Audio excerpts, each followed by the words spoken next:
ရားဖူးတဲ့အခါလူတွေကဖျားကိုလက်ရရစ်နာယီလက်တံအတိုင်းအမြဲပတ်ကြတာကိုတတိထားမိလားဒါကအလိုလိုဖြစ်နေတာမဟုတ်ပါဘူး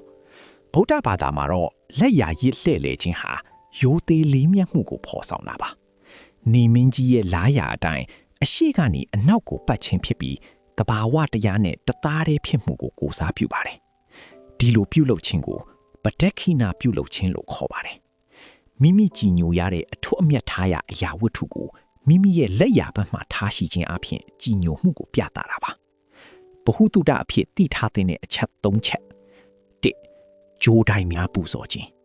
ဇီဒီတော်ကိုလက်ရာရေးပတ်ရင်မိမိမွေးနံအလိုက်သက်ဆိုင်ရာချိုးတိုင်းမှာရေသက်ပေခြင်းပန်းလူခြင်းတို့ပြုလုပ်နိုင်ပါတယ်၂ပတိစိတ်ခြင်းမြန်မာနိုင်ငံမှာဖျားပတ်ရင်လက်ထဲကပတိကိုတလုံးချင်းစီစိတ်သွားခြင်းကစိတ်တည်ငြိမ်မှုရစေတဲ့တရားဘာဝနာတစ်ခုဖြစ်ပါတယ်၃အထိပ္ပယ်ဖော်ဆောင်မှုလက်ရာရေးလှည့်လေခြင်းဟာလောကီစီးပွားတိုးတက်စေခြင်းနဲ့ကောင်းကျိုးမင်္ဂလာများတည်ဆောင်လာခြင်းကိုအတိတ်နမိတ်ဆောင်ပါတယ်ဒါကြောင့်ဖျားကိုလှည့်ပတ်တဲ့ခြီလန်းတိုင်းဟာတရားဘာဝနာပွားများခြင်းတစ်မျိုးပါပဲသင်ရောဖျားပတ်တဲ့အခါဘယ်လိုခံစားရသလဲကိုယ်ပြောက်လူနီးပါရိုးရာတလေးလေးတွေကိုဆက်လက်လိလာဖို့ follow လုပ်ထားလိုက်ပါဦး